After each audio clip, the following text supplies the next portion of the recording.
एक गाइस, तो जैसा कि हमने लास्ट एपिसोड में देखा था, टीचर टेंग युई मो फैन के बड़े ही करीब आकर बात कर रही होती हैं, जिसकी वजह से मो फैन शर्माने लगता है और मन में कहता है, टीचर टेंग युई ये सब क्या कर रही हैं? क्या टीचर टेंग युई मेरा लॉकेट लेने के लिए तो ये सब नहीं कर रही? और कहता है, टीचर टेंग युई आप देखिए, ये हमारा फैमिली लॉकेट है जिसको मैं सिर्फ अपनी फ्यूचर वाइफ को ही दे सकता हूँ। और टीचर टेंग युई का हाथ पकड़ते हुए कहता है, मेरा कहने का मतलब ये है कि चलो चलकर हम दोनों शादी कर लेते हैं। ये सुनकर टीचर टेंग युई हंसने लगती है और मो फैन को लॉकेट वापस करते हुए कहती हैं, देखो तो तुम्हारा मन हाल ही कहाँ पर चला गया, लेकिन तुम चिंता मत करो, मैं तुमसे ये लॉकेट बिल्कुल भी नहीं लूंगी। ये स्टार डस्ट डिवाइस एक बहुत ही पावरफुल बॉन्ड द्वारा तुमसे कनेक्ट है।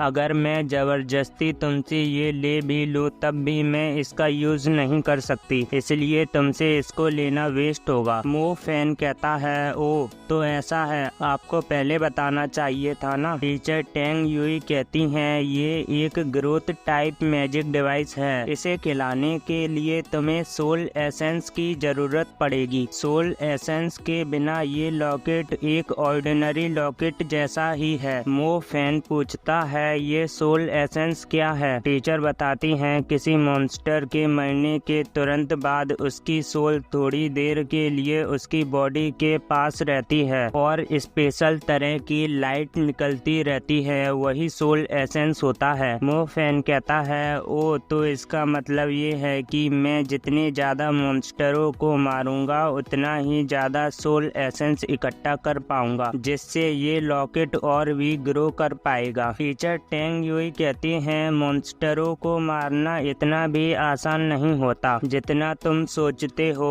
स्कूल के साल के एंड होने पर जंगल में 2 महीने की प्रैक्टिकल ट्रेनिंग होगी, तब तुमको पता चल जाएगा कि मॉन्स्टरों को मारना इतना भी आसान नहीं होता। मो फैन टीचर टेंग युई की बातों पर ध्यान न देकर उनके बड़े बड़े अरमानों को ही देखे जा रहा होता है और कहती हैं, तुम इन सब बातों को सीक्रेट रखना और तुम्हारे एग्जाम में पहले जो हुआ था उसके बाद तो तुमको पता चल ही गया होगा कि स्कूल में किसी ने तुम्हारे साथ छेड़छाड़ करने की कोशिश की है। जब तक तुमको ये पता नहीं चल जाता कि ये सब किसने किया है तब तक तुम संभल कर रहना, और जहाँ तक इस डिवाइस की बात है वो मैं देख लूंगी। ये बोलने के साथ ही टीचर टेंग युई फटाक से नीचे आ जाती हैं, जिसे देखकर मो फैन हैरान हो जाता है और कहता है, टीचर टेंग युई कब नीचे चली गई, मुझे पता ही नहीं चला। ऐसा लगता है जैसे कि टीचर टेंग युई से मदद मांगने का मेरा फैसला सही था। Teacher tang Yui thank you. अब मेरा अगला कदम है कड़ी ट्रेनिंग करना। अब हमें आधे साल बाद दिखाया जाता है जिस दिन ये सभी लोग ट्रेनिंग करने के लिए जंगल में जा रहे होते हैं। टीचर टेंग युई सभी स्टूडेंटों से बोलती हैं, इस बार तुम्हारे 2 महीने की प्रैक्टिकल ट्रेनिंग जियो फेंग माउंटेन मिलिट्री कैंप में होगी। टीचर सियो कहते हैं, आगे मैं बताता हूँ। कैंप के आसपास कई सारे मॉन्स्टर हैं। जो लोग मॉन्स्टरों से लड़ने में एबल नहीं होंगे उन्हें एक सेफ जोन पर छोड़ दिया जाएगा। टीचर टेंग युई कहती हैं, सभी स्टूडेंट ध्यान से सुनो। वे सभी कहते हैं, ठीक है। मो फैन मन में कहता है, मैंने हाल ही में महसूस किया है कि मेरे कंट्रोल वाले स्टार में बड़ी ही हलचल हो रही है। क्या ये इस बात का साइन हो सकता है कि मैं सेकंड लेवल में पहुंचने वाला हूं? श्याओ हो मो फैन के पास आते हुए कहता है, मो फैन हम लोग मिलिट्री कैंप पर आ चुके हैं, चलो चले। वो कहता है, चलो ठीक है। इसके बाद श्याओ हो बस से उतरकर जियो फेंग माउंटेन मिलिट्री कैंप को देखने लगता है और एक्साइटेड होते हुए कहता है, ये नज़ारा तो बहुत ही अच्छा है। मो फैन कहता है, ये जंगल इतना अच्छा दिख रहा है और ये पूरी जगह लाइफ एसेंस से भरी पड़ी है। मुझे लगता है ये पूरी जगह मॉन्स्टरों से भरी पड़ी होगी। इसके आगे की स्टोरी हम अगले एपिसोड में देखेंगे। जब तक के लिए अगर आप लोग हमारे चैनल पर नए हैं तो चैनल को सब्सक्राइब सब्सक्राइब और वीडियो को लाइक जरूर कर लीजिएगा। तो चलिए मिलते हैं आने वाली अगली वीडियो में।